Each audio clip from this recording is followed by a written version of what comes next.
ಓಂ ಸಾಯಿರಾಮ್. ನನ್ನ ಮುದ್ದಿನ ಮಗುವೆ, ನಿನ್ನ ಆಸೆಗಳನ್ನು, ನಿನ್ನ ಜೀವನದ ಗುರಿಯನ್ನು, ನಿನ್ನ ಸಾಧನೆಗಳನ್ನು ಬೇರೆಯವರ ಜೀವನದೊಡನೆ ಸೇರಿಸಬೇಡ. ಬೇರೆಯವರ ಶ್ರಮ, ಅವರ ಆತ್ಮವಿಶ್ವಾಸ, ಅವರ ಕನಸುಗಳು ಅವರಿಗೆ ಮಾತ್ರವೇ ಸ್ವಂತವಾಗುತ್ತದೆ. ನಿನ್ನ ಸಾಧನೆಗಳಾಗುವುದು ನಿನ್ನಿಂದಲೇ. ನಿನ್ನ ಯೋಜನೆಗೆ ನಿನ್ನ ಸಮಯ, ಶ್ರಮ, ನಿನ್ನ ಆತ್ಮವಿಶ್ವಾಸವನ್ನು ನೀಡು.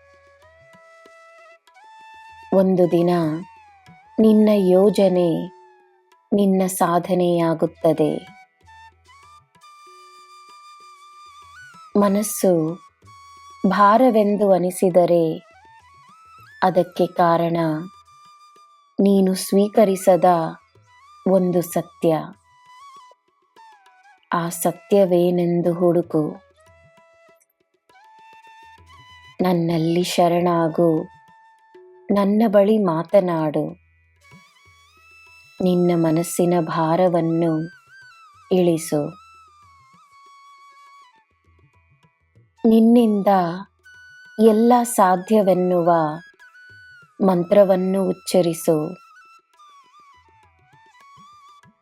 ತನ್ನನ್ನು ಗಮನಿಸು. ನೀನು ಎಲ್ಲರನ್ನೂ ನೋಡಿಕೊಳ್ಳುವ ವ್ಯಕ್ತಿಯಾಗಿದ್ದರೆ ತನ್ನ ಮೇಲೆಯೂ ಗಮನವನ್ನು ವಹಿಸು. ತನ್ನ ಬಗ್ಗೆ ಮಾತ್ರವೇ ನಿನಗೆ ಚಿಂತೆ ಎಂದರೆ ಬೇರೆಯವರ ಬಗ್ಗೆಯೂ ಯೋಚಿಸು. ತನ್ನನ್ನು ಎಲ್ಲ ಸಮಯದಲ್ಲೂ ಅರಿತುಕೊಂಡ ವ್ಯಕ್ತಿಗೆ ಗುರುವಿನ ಮಾರ್ಗ ಸಿಗುತ್ತದೆ.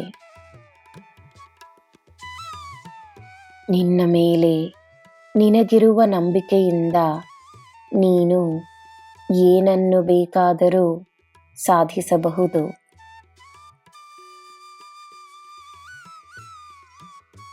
ಮೌನಕ್ಕಿರುವ ಶಕ್ತಿ ಅಪಾರವಾದುದು. ಮನಸ್ಸನ್ನು ಶಾಂತವಾಗಿಟ್ಟುಕೋ. ನಿನ್ನ ಬೆಂಬಲಕ್ಕಾಗಿ, ನಿನ್ನ ಸಹಾಯಕ್ಕಾಗಿ, ನಿನ್ನ ಮಾರ್ಗದರ್ಶನಕ್ಕಾಗಿ, ನಿನ್ನ ಜೀವನದ ಉತ್ತಮ ಸ್ಥಾನಕ್ಕಾಗಿ ನಾನಿದ್ದೇನೆ. ನಿನ್ನ ಚಿಂತೆಗಳನ್ನು ಬಿಟ್ಟು ಜೀವನವನ್ನು ಸಂಪೂರ್ಣವಾಗಿ ಅನುಭವಿಸು.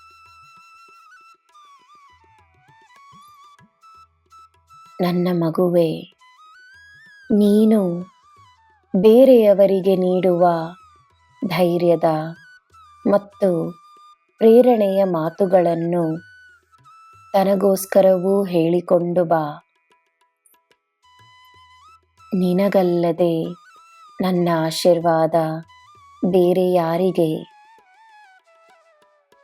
ನೀನು ನನ್ನ ಮುದ್ದು ಮಗು. ನಿನ್ನ ಜನ್ಮದಿಂದಲೇ ನಿನ್ನ ಜೊತೆಯೇ ಇರುವುದಾಗಿ ನಿನಗೆ ಭರವಸೆಯನ್ನು ನೀಡಿ ನಿನ್ನ ಕೈಯನ್ನು ಹಿಡಿದುಕೊಂಡಿರುವೆನು. ನಾನು ನಿನ್ನ ಜೊತೆಯೇ ಇರುತ್ತೇನೆ. ನಿನಗೆ ಎಲ್ಲ ಶುಭವೇ. ಜೈ ಸಾಯಿರಾಮ್.